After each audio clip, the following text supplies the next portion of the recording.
नमस्कार, आप देख रहे थे बिहार टॉप और मैं हूं आपके साथ करुणा तिवारी। लोकतंत्र का चुनाव है तो इसमें बीजेपी अपना हथियार जो आजमा रही है बार बार कि 400 नारा दे रही है, 400 पार का। साथ में बिहार में 40 की 40 सीट का दावा कर रही है। तो अब इस पांचवें चरण के चुनाव को भी लेकर वो बेहद चिंतित भी है, क्योंकि 4 चरण का चुनाव बीत चुका है। कहीं ना कहीं जो नेता प्रतिपक्ष है वो भी लगातार कह रहे हैं कि इस बार बीजेपी जो है वो डाउन जा रही है।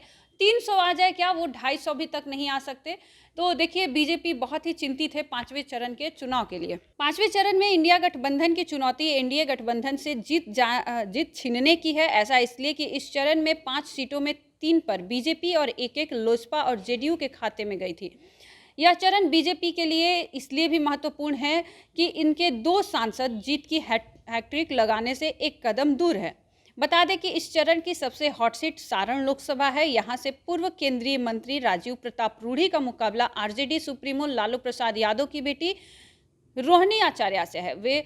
ये वही रोहिणी है जिन्होंने अपने पिता को किडनी डोनेट कर उनके प्राण की रक्षा की है। सारण लोकसभा का चुनाव इसलिए भी खास है कि बीजेपी उम्मीदवार राजीव प्रताप रूढ़ी का मुकाबला रोहिणी के पिता लालू यादव और उनकी माता राबड़ी देवी से भी हो चुकी है।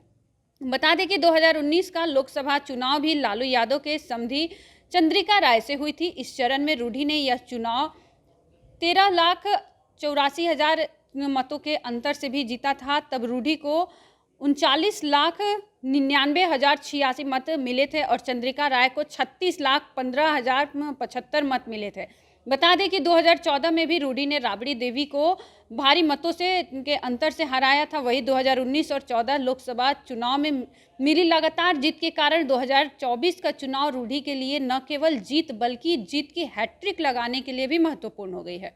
वही मुजफ्फरपुर लोकसभा का चुनाव काफ़ी रोचकता से भरा है। बीजेपी के सिटिंग सांसद अजय निषाद मुजफ्फरपुर लोकसभा से लगातार तीसरी बार सांसद बनने से एक कदम दूर हैं, पर 2 बार लगातार बीजेपी से जीतने वाले अजय निषाद इस बार कांग्रेस के टिकट पर तीसरी बार संसद जाने की चुनावी युद्ध में शामिल है। एक रोचक तथ्य यह भी है कि गत चुनाव 2019 में बीजेपी उम्मीदवार अजय निषाद ने वीआईपी के उम्मीदवार राजभूषण यादव को हराया था। आज वही राजभूषण यादव बीजेपी की तरफ से उम्मीदवार होकर 2024 लोकसभा के चुनाव में खम ठोक रहे हैं। अब बता दें कि मुजफ्फरपुर का चुनाव नए चुनावी समीकरण के साथ एक दूसरे को चुनौती दे रहे हैं। तो 20 मई को यहाँ चुनाव होने वाली है। अब देखना यह है कि क्या बीजेपी उम्मीदवार बदलकर अपनी जीत को बरकरार रखती है या फिर सिटिंग सांसद अजय निषाद कांग्रेस की झोली में यह सीट डालते हैं।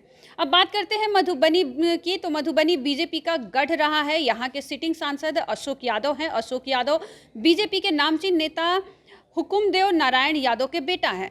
अब इनके विरुद्ध आरजेडी ने मोहम्मद अली अशरफ फातमी को उतारा है। अली अशरफ फातमी पहले दरभंगा लोकसभा से चुनाव लड़ते थे, तब इनका मुकाबला बीजेपी के कीर्ति आजाद से हुआ करता था। गत चुनाव में अशोक यादव ने वीआईपी उम्मीदवार बद्री कुमार पूर्वे को भारी मतों से हराया था। इस बार आरजेडी ने कई बार चुनाव जीतने वाले अली अशरफ फातमी को चुनावी दंगल में उतारकर संघर्ष को रोचक बना डाला है।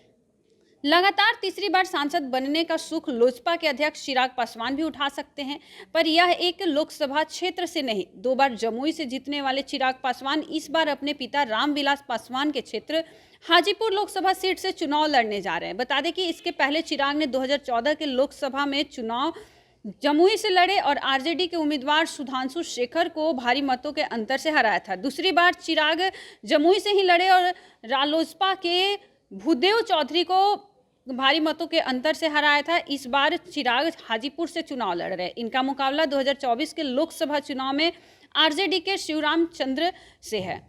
अब बात करते हैं सीतामढ़ी लोकसभा का। तो चुनाव भी लोकप्रिय हो गया है। यहाँ मुकाबला आरजेडी के अर्जुन रॉय से है। इस बार जेडीयू ने सीतामढ़ी से सिटिंग सांसद सुनील कुमार पिंटू का टिकट काटकर देवेश चंद्र ठाकुर को उम्मीदवार बनाया है। सुनील कुमार पिंटू को टिकट नहीं देने से वैश्य नाराज है। शिवहर से भी रामा देवी का टिकट काटकर वैश्य को पहले ही बीजेपी नाराज कर चुकी थी। अब देखना होगा कि 20 मई को कौन किस पर भारी पड़ता है। अब देखिए, लोकसभा के चुनाव में ये जो 5वां चरण है ये बहुत ही महत्वपूर्ण है बीजेपी के लिए, क्योंकि ये 5 सीटों पे जो चुनाव होने वाला है उनके बीजेपी के जो प्रत्याशी है, अब देखिए इस लोकसभा चुनाव में किसकी जीत होती है और किसकी हार, तो ये तो 4 जून को पता चलेगा।